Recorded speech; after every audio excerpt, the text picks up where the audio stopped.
Hey there, everyone. This is Dr. Gwen. It is Monday, and we are entering our winter season by all reason. I mean, it is feeling really chilly around here, but I am not complaining because I prefer to bundle up and get nice and toasty than I do to try to get myself cool. So this is perfect weather for me.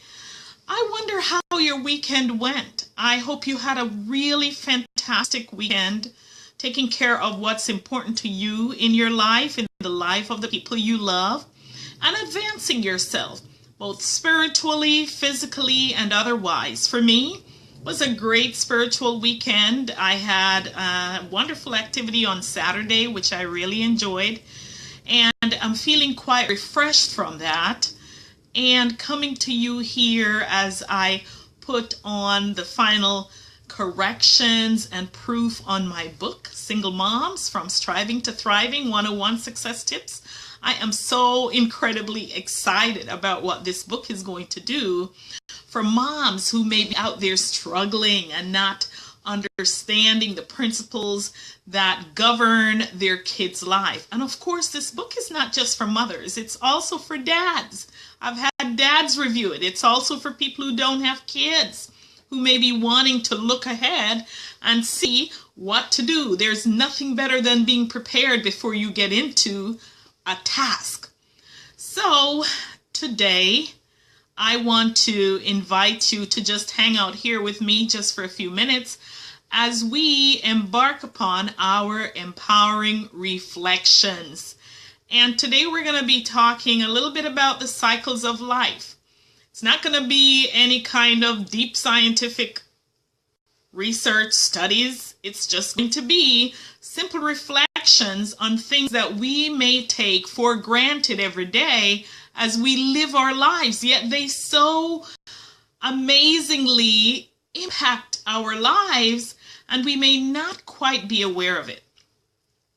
Now, like me, you might have been involved in some psychology classes in your earlier days. You know, they make you do some of these courses that you are not measured in. But for me, having been trained as an educator, it was important for me to have those psychology lessons and to understand how it impacts the people that I was going to be interacting with. For example, the kids and others. And during the classes, we learned about the developmental stages of children. And we know about the infancy stage and the stage when they get to 6 months or maybe 4 to 6 months when they start. Some of them teething at 6 months when they're able to recognize faces. At that time too when they may start crying if a stranger picks them up because they know now mom's or dad's faces. And all of those different phases we go through to adolescent and to adulthood, and then finally in the geriatric stages when most people consider themselves to be once a man, twice a child. Now, those stages are unique to us as humans. And I'd like to also suggest that as a part of this entire universe, we all have a level of interconnectivity among ourselves and with others. I'm not going to share this experience with you again, but I told you about a pear tree that I had that I was able to infuse some love and attention to and got back a massive yield that was so incredibly abundant that we had never had before. So what I'm sharing with you is just a simple thought, an idea that we are all interconnected at the atomic level. We are the same.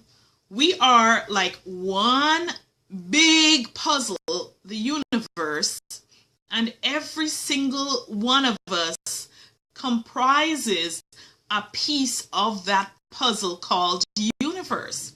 And we are interconnected in that way, so much so that our thoughts can influence not just the people around us and in our lives, but also the things around us like plants and animals and those types of things. Now, in case you think that this may sound too far-fetched, I want to share with you a result of a research study that was conducted. And there are several of these studies that were around, but Dr. Samoto is a Japanese scientist, and he conducted studies on water and the crystals in water, whether the water was contaminated or whether it was pure. And what he discovered was that the crystals in the water that were pure were perfectly formed in perfect geometric forms. And the ones that were contaminated were just really random and ugly. And so he decided to conduct a research study. And he gathered water from different places and subjected the water to a few effects. Number one, he spoke and thought positive things towards that beacon of water. Then the next beak of water, he would say ugly things to. The next one, they would play music to. The next one, they would pray for. And what they realized is the form of the crystals in the water when it was frozen took on a different form depending on what was being done to the water. The thoughts actually did change the formation of those crystals in the water so that they either looked beautiful and geometric if it were a positive thought, or random and ugly if it were a negative thought. And so, why am I saying this? I'm saying that nature and the things around us we may think are completely separate and independent from who we are, but they really are not. They are also living things that God made in this world as a part of universe. We also contribute our thoughts collectively, impacting these things around us. Now, just as much as there is fall and winter and spring and summer, and nature goes through cycles, so we also go through cycles in our own individual lives. We may think that those cycles are completely random and independent of us, but now they have shown from research that even the moon, whether it's a full moon or whatever it is, impacts our whole individuality as humans. And not just that, the whole changes from winter to summer. Some of us can definitely feel the impact of that. So what I want you to cue into is the fact that we are all a part of this whole universe. We're all interconnected. And the thoughts that you put out, the things that you do, whether good or bad, will eventually come back full circle to impact not just your life, but everybody else's life. So what does that mean? Put out good, positive thoughts and energy.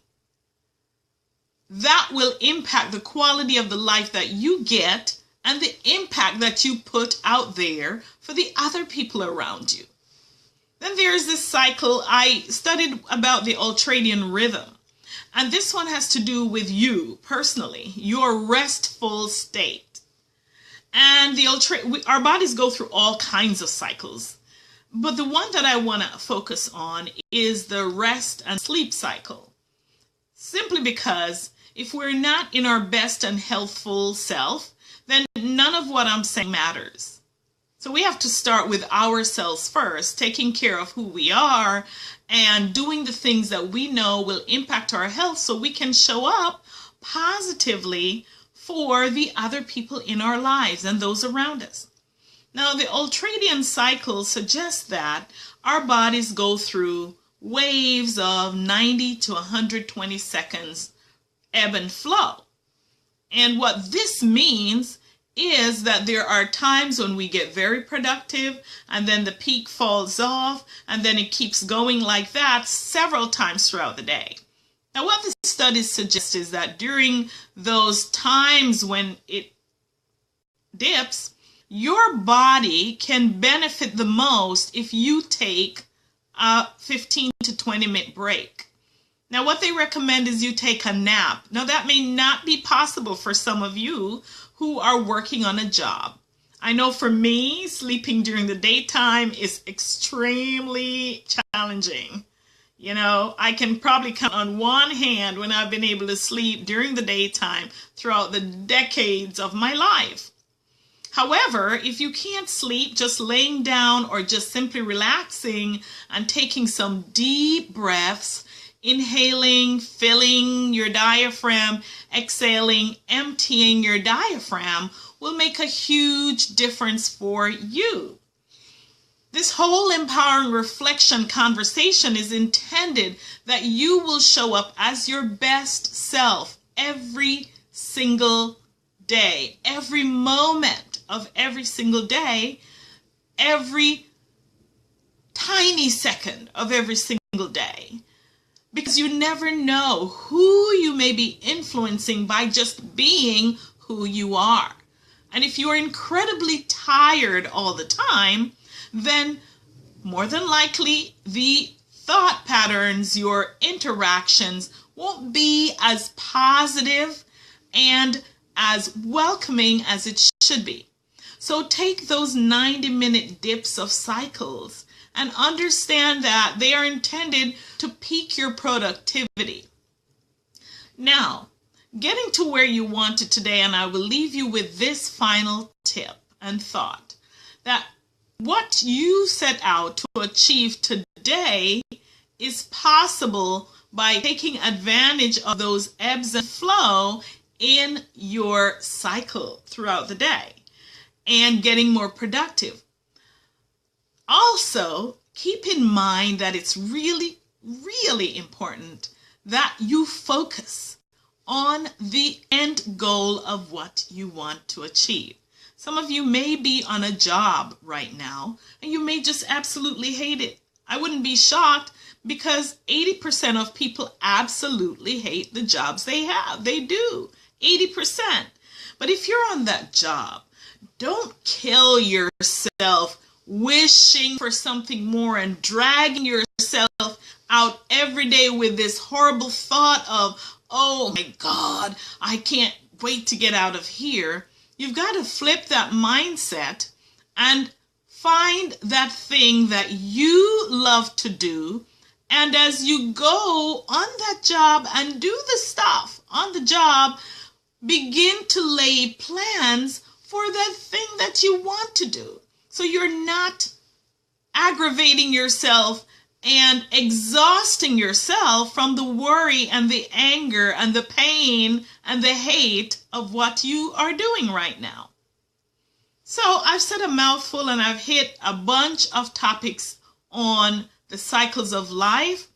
First thing is, remember this, that just as with nature goes through cycles, you go through a cycle. You are no different than nature. You're human, yes. You've got that intellectual capacity, yes. But by virtue of being a part of this universe, every single fluctuation in the universe, in nature, also impacts you because you're a part of this whole.